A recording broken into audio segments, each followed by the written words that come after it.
Mes très chers amis, bonjour, Sandra Dania, je suis ravie, mais vraiment très heureuse de pouvoir vous retrouver derrière cet écran. Je n'ai toujours pas réglé ce problème de voix à 100%, ça fait des hauts et des bas, des montagnes russes. Je vous invite à monter le son, vous savez, je ne peux pas forcer sur mes cordes vocales et je vous en remercie. Ça fait très longtemps que je n'avais pas placé de vidéo pour pouvoir, je dirais, communiquer avec vous aussi indirectement sur la configuration. Et je reviens pour deux choses. La première, c'est merci. Nous sommes, ça y est, plus de 40 000 sur la chaîne. Donc c'est l'occasion, c'est le printemps et j'attendais de voir comment ça allait évoluer pour vous inviter à participer au jeu concours que je mets en place. J'effectuerai le tirage de ce jeu concours justement ce 8 avril à l'occasion de la nouvelle lune. Donc il y aura un ou une gagnante de l'oracle Anaya, qui est donc celui-ci, je vous le montre, que tout le monde peut se procurer bien évidemment. Hop, la luminosité est très claire, hein, que vous pouvez vous procurer, vous avez le lien en dessous de cette vidéo. Et donc, vous aurez un oracle dédicacé de ma part, voilà, et à l'occasion de cette fête des 40 000 abonnés, parce que c'est quand même pas rien. Ça fait un peu plus de 4 ans maintenant, et je m'attendais pas à ce que cette aventure soit aussi belle. Je ne m'attendais guère à recevoir autant de solidarité aussi, donc ça me touche d'autant, et merci pour tout. Merci pour celles et ceux qui m'ont liké, qui m'ont offert de leurs pouces, de leurs commentaires pour que je puisse remonter sur les algo.rythme qui m'avaient bien secoué le temps de mon absence. Et donc je suis ravie parce que de nouveau, je peux partager auprès du plus grand nombre. Et c'est pour cela que je suis sur YouTube, sinon aucun intérêt d'être avec vous forcément. Donc merci. Et comme je le dis toujours, ce qui fait du bien au cœur fait du bien à l'âme. Et c'est un baume. Voilà, tout ça, c'est un baume d'amour inconditionnel et c'est génial. Merci. Je reviens dans le cadre de cette analyse vibratoire concernant cette prochaine nouvelle lune. Vous savez que je ne rentre pas dans le côté technicité, au niveau de l'astrologie. Moi, je vous explique en gros ce que vous allez pouvoir traverser, ce qui peut se manifester avec des petites pistes. Cette fois-ci, j'ai été creuser un petit peu, j'ai trouvé des choses très intéressantes. Alors, au-delà de la conjonction Jupiter-Uranus, hein, dont tout le monde entend parler, et qui n'est pas des moindres, hein, parce que c'est pas une conjonction qui passe tous les ans, forcément. C'est des décennies et des décennies d'attente. Donc, quand on a l'occasion de vivre cette conjonction dans le cadre de notre existence, je crois que c'est effectivement comme une petite lumière qui s'allume pour dire profitez-en parce que dans quelques années, vous ne serez plus là, vous ne ferez plus partir de ce monde, donc c'est maintenant que tout se joue. Bon, pour cela, je vous mettrai des liens en dessous de cette vidéo de chaînes. J'ai pas de favoritisme, mais de chaînes que j'apprécie, de personnes que j'aime bien. Bon, j'ai dû faire une coupure parce que j'ai mon trépied qui a rendu l'âme. Donc vous voyez, ça c'est les joies de Mercure rétrograde. Voilà, nous sommes dedans. Moi, j'y passe comme tout le monde, hein, de toute façon. Donc je vais laisser. Voilà, on est redescendu d'un degré, mais c'est pas grave, on se voit toujours et c'est l'essentiel. Donc, comme je vous le disais, vous avez tous les liens en dessous de cette vidéo si vous souhaitez me consulter. Alors sur Nantes en présentiel, j'en profite aussi, et puis toujours à distance. Et à cette occasion, donc je vais vous placer des liens en dessous de cette vidéo si vous souhaitez vous informer, comprendre l'intérêt et l'importance de cette conjonction Jupiter-Uranus qui est déjà là, en route, en marche, et qui va être à son apogée d'ici quelques jours, que vous puissiez approfondir sur le sujet et comprendre ce que ça peut vous apporter dans votre vie. Alors, moi je vais vous parler de cette nouvelle lune. Et alors ce qui est intéressant par rapport à ce que j'ai trouvé, toujours mes petites notes, vous me pardonnerez, ce qui est intéressant, alors déjà on va commencer par c'est quoi une nouvelle lune? Parce que c'est vrai qu'il y a des pleines lunes, il y a des nouvelles lunes. Alors une nouvelle lune, c'est une période où nous sommes invités à initier un nouveau départ. Mais cette nouvelle lune-ci, du 8 avril en bélier, c'est très particulier. Parce que cette nouvelle lune, elle est placée dans le premier signe du zodiaque. Et sur un plan astrologique, c'est, si vous voulez, le démarrage de l'année astrologique pour nous. Donc, ça a vraiment impact et importance. Qui plus est, là, on est sur une éclipse totale. Donc, ça y est, on rentre dans la période des éclipses qui s'étale sur 6 mois. Et ce qui est important de comprendre, c'est que cette nouvelle lune, c'est, si vous voulez, l'ouverture comme un stade embryonnaire d'une période d'une très dense, très forte, très profonde, très intense, période de transmutation, de transformation, de renouveau.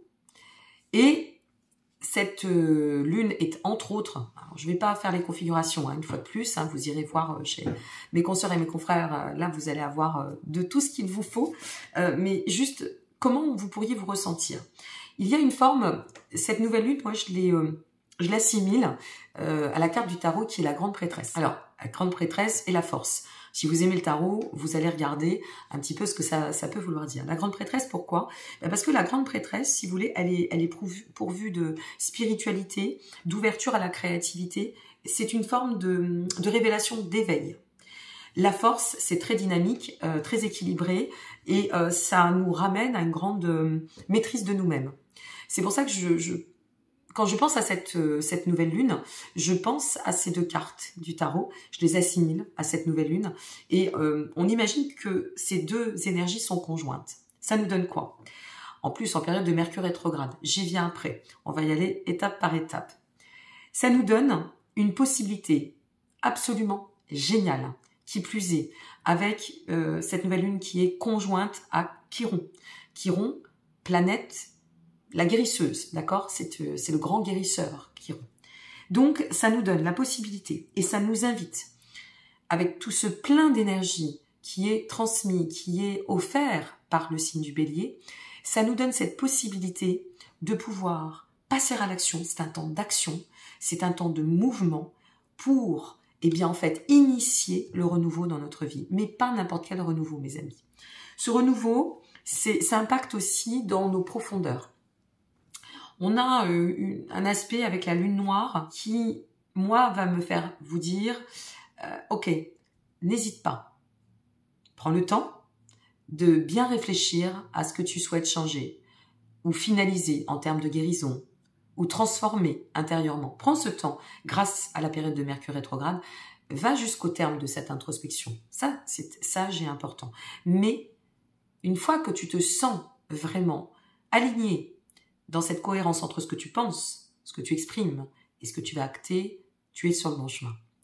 Et cette nouvelle lune, elle est initiatrice d'une énorme période de changement, que ce soit sur un plan matériel, c'est-à-dire dans votre vie au quotidien, mais avant tout intérieur. Pourquoi? Parce qu'avec Chiron, en général, il y a une association incroyable, mais vraiment exceptionnelle, de pouvoir changer à travers nos états d'être en profondeur, dans ou à travers nos paradigmes intérieurs, personnels, de pouvoir aussi, en quelque sorte, exprimer, mais alors absolument et indéniablement, notre singularité, mettre en lumière la quintessence de ce qui fait justement nos différences et ce qui fait que nous sommes des personnes uniques. Chaque individu est unique. Chaque individu le demeurera, tout comme ses empreintes digitales, tout comme son ADN. Nous sommes, à travers nos singularités, des êtres uniques. Cette nouvelle lune, c'est une invitation à pouvoir exprimer tout ce qui vous compose, à l'instant T, puisqu'on devient à chaque instant, bien évidemment. Mais jusqu'à présent, qu'est-ce qui vous compose? Et jusqu'à présent, qu'est-ce que vous n'avez pas fait, que vous rêvez peut-être, que vous idéalisez, que vous souhaiteriez? Voilà. Et là, il y a une porte qui s'ouvre et qui vous dit, voilà, tu as 6 mois devant toi, ne sois pas inflexible, reste zen, ouvre ton paradigme, ouvre ton point de regard, réfléchis bien, parce que, et pourquoi c'est important de réfléchir, je vais y venir, parce que tu es au seuil d'un grand démarrage. Tu es au début de quelque chose, au début d'un plan de croissance incroyable. Et je pèse ma vision et je pèse vraiment mes mots. Tiens, on a eu un flash, vous avez vu? C'est intéressant, j'ai vu un flash passer. Je vais prendre comme un signe, j'ai beaucoup de rêves, a priori un peu prémonitoires aussi en ce moment. Donc je vais le prendre comme un signe, je suis beaucoup reconnectée à pas mal de choses. Alors prenez-le comme un signe et réécoutez ce que je disais à ce moment-là parce que je suis tellement dedans que je ne sais pas. C'est intéressant. Ça, c'est la première partie. Qui plus est, cette nouvelle lune, au-delà de la conjonction Jupiter-Uranus, qui est une conjonction extraordinaire, au-delà du fait que cette nouvelle lune soit effectivement, entre autres, conjointe à Chiron, au-delà du fait ou de parler de toutes ces planètes qui sont justement dans ce signe du Bélier, il y a quelque chose d'intéressant dans cette lunaison. Tout ce que vous allez initier, tout ce que vous allez acter, tout ce que vous allez matérialiser, a pour but de vous amener à bâtir sur du très long terme.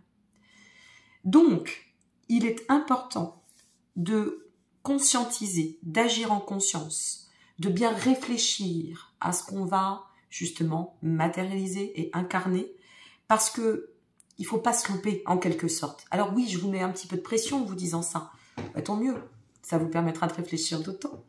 Mais c'est important, il faut pas se tromper parce que comme on vise pas, si vous voulez, sur 1 mois ou 2 mois. Non, on vise sur des années.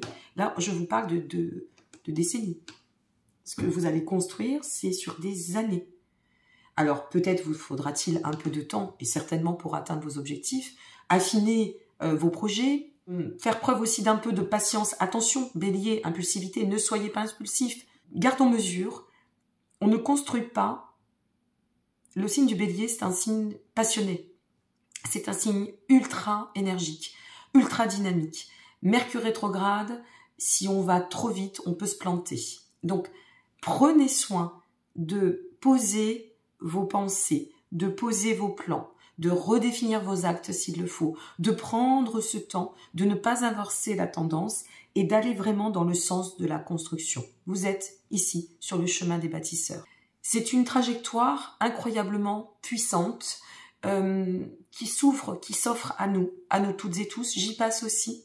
Vous voyez, c'est comme une grande mise au défi pour nous permettre d'évoluer intérieurement, de faire bouger vraiment les lignes, de nous secouer un peu le bananier, de dire, bon allez, je vais arrêter de suivre. Alors, je vous donne des exemples. Hein. Je ne sollicite moi personne, je n'adhère à aucun dogme, aucune idée. Voilà, chacun fait comme il entend. Mais peut-être de dire, ben, j'ai toujours été dans le normatif. Alors là, si je sortais un petit peu des cases, et si au lieu de faire toujours comme X, Pierre, Paul, Jacques, Jacqueline attend de moi, ou de ce qu'attendent les plus hautes instances, de ce qu'il faudrait que je suive.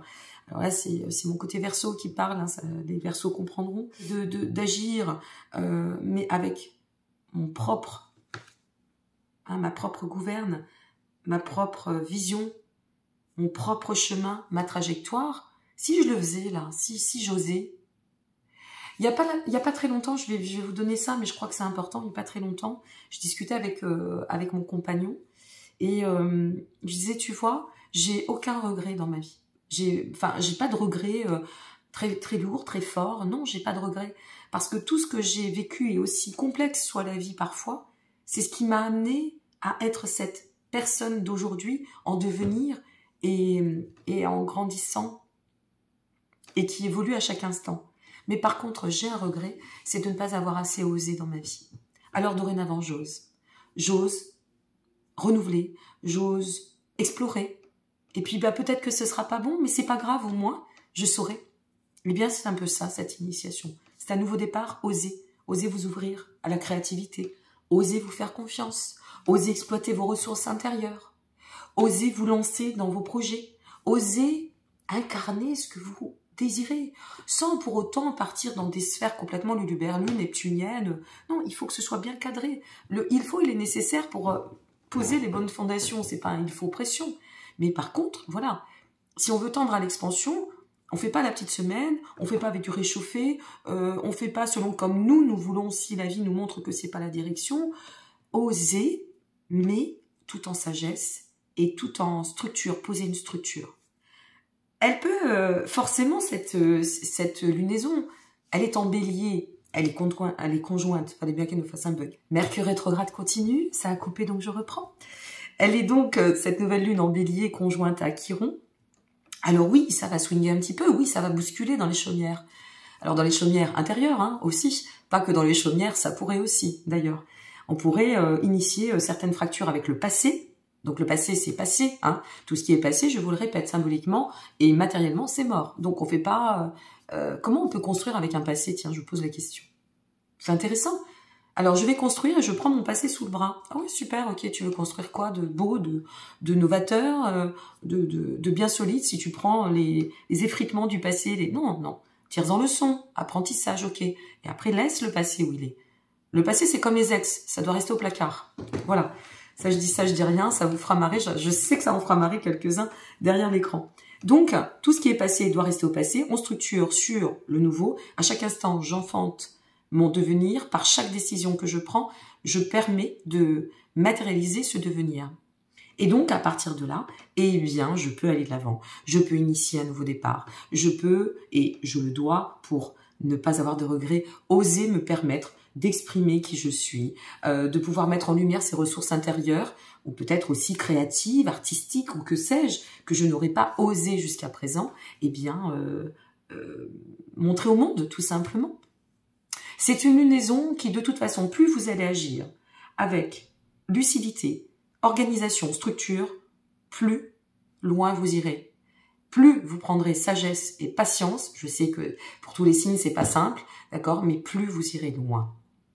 Et plus ce sera constructif. Pour les signes cardinaux, forcément, ça risque de vous secouer, ça risque de vous toucher. De façon plus impactée. Moi, j'en fais partie dans mon ascendant, par exemple, et je vois bien que là, ça bouge. Et d'ailleurs, à cet effet, je vais faire une petite parenthèse avant de finir.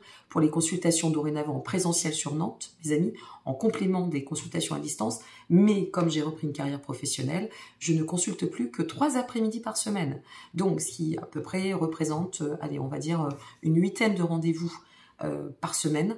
Donc, prenez-vous-y à l'avance, parce que je vous assure que le planning est bien chargé. Je vous remercie. Donc, vous l'aurez compris, c'est un stade embryonnaire d'une grande période, je vous le répète, de transmutation intérieure pour pouvoir manifester à l'extérieur. Et dernier point aussi, nous visons les axes de développement, d'éveil, d'ascension, de mieux-être, de bien-être, de retour à la confiance, de retour, bon, voilà, on sort des dissensions, des rivalités, ça va peut-être demander plus de temps selon votre carte, mais alors là, c'est propre à chacun. Je vous invite à vous adapter, à être flexible, à bien poser, je vous le répète, pour bien initier ce futur en devenir, à bien poser vos énergies, bien poser vos pensées et à bien structurer vos plans et vos projets. Voilà, tout simplement. Et je vais finir sur une petite parenthèse. Et là, quand j'ai retrouvé cette information, je me suis dit, waouh, c'est quand même pas rien. Parce que moi, je me souviens très très bien de cette année 2005 et de ce mois d'avril 2005, de l'année 2005. Pourquoi je vous parle de ça? Parce que cette nouvelle lune du 8 avril 2024 en Bélier est absolument identique, mais absolument identique à l'éclipse du mois d'avril de l'année 2025. Donc en fait, ça peut peut-être aussi vous donner une piste sur ce qui a été transformé, ce qui s'est passé à ce moment-là dans les 6 mois qui ont suivi cette éclipse du mois d'avril 2025. 2005, fallait bien qu'elle nous fasse un bug, 2025, ça y est, elle a avancé d'1 an. Allez, on la garde, c'est pas grave. Du mois d'avril 2005, qu'est-ce qui s'est passé exactement? Puisqu'on est sur le même emplacement. Alors, qu'est-ce qui s'est passé dans votre vie? Qu'est-ce que vous avez vécu dans ces 6 mois de cette éclipse de 2005? Et ça pourra vous donner une petite idée, eh bien, de ce que, voilà, du mouvement, de ce que pourrait devenir votre vie, ou de ce que vous aviez osé à ce moment-là, ou peut-être pas osé, pour pouvoir cette fois-ci oser. Et arrêtons, s'il vous plaît, de perdre du temps. La vie, elle est précieuse. La santé, c'est précieux. Ça passe très vite. Voilà, très très vite. Donc, ne perdons plus de temps. Devenons, amusons-nous. On ne sait pas si demain, qui va décider de quoi, puisque de toute façon, qu'on le veuille ou non, nous sommes régis par aussi des hautes instances. Alors après, on n'est pas obligé de rentrer dedans, hein, d'adhérer à tout. Moi, personnellement, j'adhère pas du tout à toutes les décisions, bien au contraire. Mais c'est pas grave. Après, on est libre intérieurement et c'est ça qui compte aussi. Je glisse un petit peu ça parce que je crois que ça fait du bien aussi de rappeler cette vision et de se dire que nous demeurons des êtres libres. Je l'avais dit pendant la période de crise, et je persiste et je martèle. Je suis née libre, je vivrai libre et je mourrai libre. Je vous embrasse. Je vous remercie d'être là. Et puis je vous dis à très très vite pour vos vidéos du mois de mai qui sont déjà en cours et qui vont arriver dans quelques jours. N'hésitez pas à liker, vous abonner, partager. Et merci vraiment beaucoup. Et n'oubliez pas de vous inscrire au concours. C'est sur l'onglet communauté. Sur ma chaîne YouTube, vous allez avoir un petit encart avec une petite affiche que j'ai créée. Je suis vraiment contente, c'est incroyable, 40 000 abonnés, c'est énorme. Et au-delà de ça, eh bien, vous avez tous les liens dessous de cette vidéo, y compris de consoeurs et de confrères qui, je le trouve, expliquent de manière assez ludique et en toute simplicité pour que ce soit compris auprès du plus grand nombre, parce que je sais que vous n'aimez pas tout ce qui est un peu complexe, et pour celles et ceux qui ne sont pas intéressés par l'astrologie, ça les saoule au plus haut point et je peux le comprendre, et Dieu sait que je peux le comprendre. J'ai été aussi dans votre cas. Donc, eh bien, n'hésitez pas à aller voir ces vidéos. Allez, je vous embrasse et je vous dis à très bientôt. Ciao!